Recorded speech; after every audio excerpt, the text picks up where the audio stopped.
शराब माफिया के कहने पर हो जाता था अधिकारियों का ट्रांसफर। अखिलेश राज की एक एक्स आईएएस ने खोली पोल। 6 साल तक योगी विरोधी रहे पूर्व अधिकारी का अब क्यों बदला मन।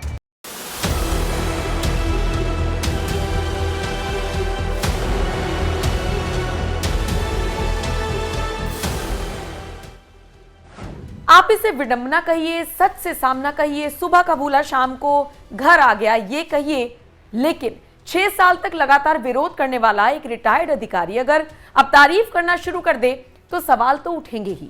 हालांकि सवालों से भागने के बजाय एक्स आईएएस सूर्य प्रताप सिंह ने सारे सवालों के जवाब दिए।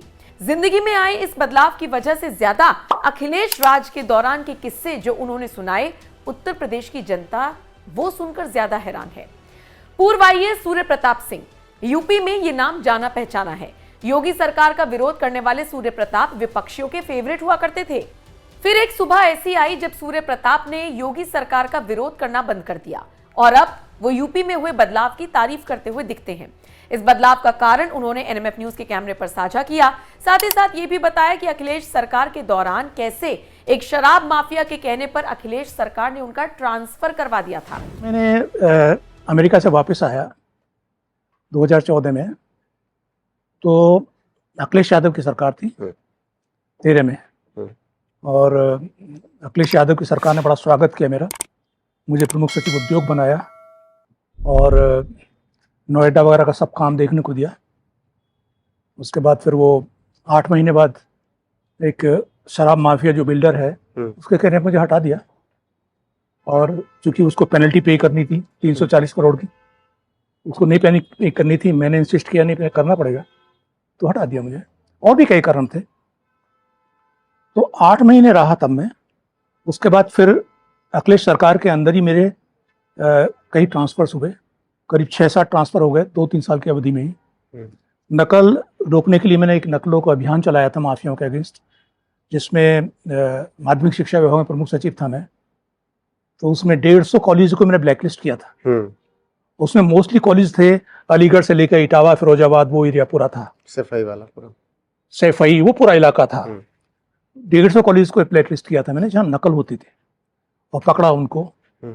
तो हमारे मिनिस्टर थे, उनको शायद पसंद नहीं आया और सरकार को पसंद नहीं आया कि भाई ये तो हमारे चुनाव बर्बाद देगा, तो मुझे वहाँ से हटाया। कई जगह ट्रांसफर ऐसे हुए। कोई आलोचना नहीं कर रहा हूँ सरकार किसी की तरह की, लेकिन ये मेरी नियति है कि भाई अगर काम कर रहे हैं और कहीं किसी को पसंद नहीं आता तो उसका हक है ट्रांसफर कर दे सरकार, उसका हक है, उसमें कोई। सोचिए, ये वो आईएएस अधिकारी रही हैं जिन्होंने वक्त वक्त पर अखिलेश की सत्ता को चुनौती दी थी। इनका साफ कहना है कि मैं कभी सोच भी नहीं सकता था कि पीसीएस की भर्ती में भी धांधली हुआ करती थी। एक्स आईएएस ने कहा कि सर्विस में रहते हुए मैंने कई नकल माफियाओं को रोका। मैंने फिर जो आंदोलन चलाया सर्विस में रहते हुए, पहले जो लोकसभा आयोग है उत्तर प्रदेश का, इलाहाबाद में, तो वो वहां पे उसका नाम यादव भर्ती आयोग बन गया था।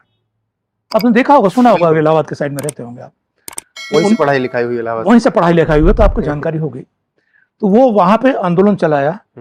आंदोलन क्या चलाया, मैं प्रमुख सचिव था, मैं सर्किट हाउस गया हुआ था, भ्रमण पर गया था। तो सब छात्र नेता मेरे पास आए कि सर हम लोग कैंडल मार्च निकाल रहे हैं, लोक सेवा आयोग जो उत्तर प्रदेश लोक सेवा आयोग है, इसके में जो भर्तियां हो रही हैं, जो जाति आधारित भर्तियां हो रही हैं, मेरिट पे नहीं हो रही हैं, सिफारिश पे हो रही हैं, तो विश्वास नहीं होता था कि भाई पीसीएस की भर्ती में भी सिफारिश चलती है, क्योंकि हम लोग कभी सोचे ही नहीं थे इस बात को।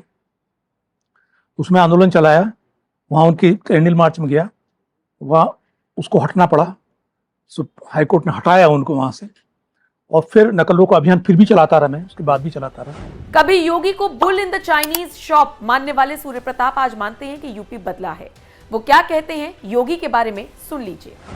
तो अखिलेश सरकार के दौरान भी मैंने कई वर्षों तक खूब खिलाफत की उनकी। योगी सरकार आ गई,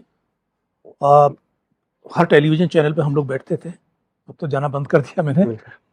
तो उसमें जब अखिलेश सरकार की आलोचना होती थी तो भारतीय जनता पार्टी को लाभ होता था उसका।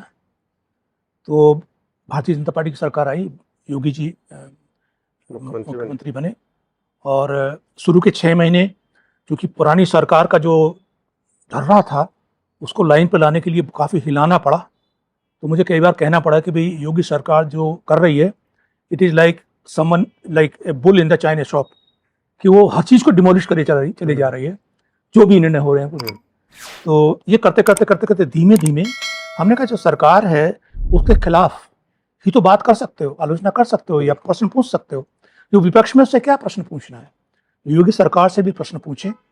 और उस प्रश्न पूछने में करीब मेरे हिसाब से 6 वर्ष योगी सरकार के विरोध में ही खड़ा रहा मैं। बिल्कुल।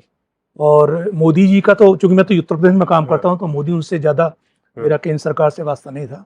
विरोध में रहा मैं और आलोचना करता रहा, समालोचना करते रहे। लोगों को बहुत पसंद आ रहा था, विपक्ष के लोग थे इसमें, समाजवादी पार्टी खासकर, कांग्रेस तो है ही नहीं यहाँ पे खैर, तो बहुत प्रशंसा करते रहे मेरी। और धीमे धीमे फिर होता ये गया कि पिछले 1 वर्ष में जो बदलाव आया उसकी बात आपने की है, उसी पे आ रहा हूँ कि आप जब आलोचना करते हैं तो आलोचना एक ऐसा दलदल है कि जिसमें आप फंसते चले जाते हो, निकलना मुश्किल हो जाता है। तो विरोध हो, लेकिन विरोध इस हद तक ना जाए कि वो नफरत में बदल जाए। तो मुझे भी कई बार लगा कि तमाम, आप देखते हो आजकल सोशल मीडिया पे वो नफरत की श्रेणी में पहुंच गए, तमाम यूट्यूब चैनल्स भी ऐसे हैं जो नफरत की श्रेणी में पहुंच गए। तो वो नफरत की श्रेणी में पहुंचते पहुंचते में मुझे रियलाइजेशन हुआ, तमाम ब्यूरोक्रेट्स ने बात की, सीनियर्स थे मेरे वेल विशर्स थे, कि भाई असर आप जो है सीमा क्रॉस कर रहे हैं, न्यूट्रल वाली सीमा खत्म कर लिया आपने। क्योंकि विरोध तो आपने ऐसा किया कि खुद कह दिया कि उत्तर प्रदेश का सबसे बड़ा अपराधी अब मैं ही बन गया हूँ। ये मेरे खिलाफ 8 FIR दर्ज हुई और अभी भी कायम है 8वां FIR, मुकदमे झेल ही रहा हूँ मैं। तो ये नहीं कि सरकार का साथ दे रहा हूँ या सरकार के पक्ष में भी अच्छी बातें करता हूँ तो मैं मुकदमे वापस कराने भी कर रहा हूँ, नहीं, कदापि नहीं। सरकार का अपना विवेक है, मुझे लड़ना, मैं तो लड़ता रहूँगा। तो ये 1 साल का जो अवधि रही इसमें बदलाव का, मैंने ट्विटर पे भी लिखा है इसमें, और वो मेरे पिन ट्वीट है, मैंने पूरा एक्सप्लेन किया है कि ये मेरा जो बदलाव है ये कुछ पाने के लिए नहीं है, ये कोई MP का पद पाने के लिए या कोई मुकदमे वापस करने के लिए या ED CBI के डर से नहीं है मुझे। अगर ये होता तो फिर मैं 6 साल में, भाई मैं खिलाफ था सरकार के, तो 6 साल में सरकार मुझे बर्बाद कर दे। एक ex-IAS जो खुलकर विरोध किया करता था योगी सरकार के कामकाज का, 6-7 साल विरोध करने के बाद आज पूरी तरीके से बदल चुका है। इनका कहना है कि 22 जनवरी को जिस वक्त राम मंदिर की प्राण प्रतिष्ठा हुई, एक ऐसी आस्था इनके मन में जगी जिसके बाद से इनके जितने भी विरोधी स्वर थे वो सारे के सारे थम गए और यू टर्न इस कदर लिया है कि अब उन्हें काम दिखने लगा है उत्तर प्रदेश में। शायद इसीलिए वो अखिलेश सरकार के सारे काले चिट्ठे खोलते हुए नजर आ रही हैं और योगी सरकार की तारीफ करते हुए नजर आए हैं। खैर, जो लोग पूछते हैं कि योगी सरकार ने 2017 से लेकर अब तक यूपी में काम क्या किया है, तो बस यही काम किया है कि एक शराब माफिया के कहने पर IAS के ट्रांसफर हो जाया करते थे, वहां से लेकर तमाम माफियाओं के साम्राज्य को मिट्टी में मिलाना, बस ये सफर तय किया है योगी आदित्यनाथ की सरकार ने। आपका इस खबर पर और सूर्य प्रताप की बातों पर क्या कहना है, कमेंट करके अपनी राय जरूर दें।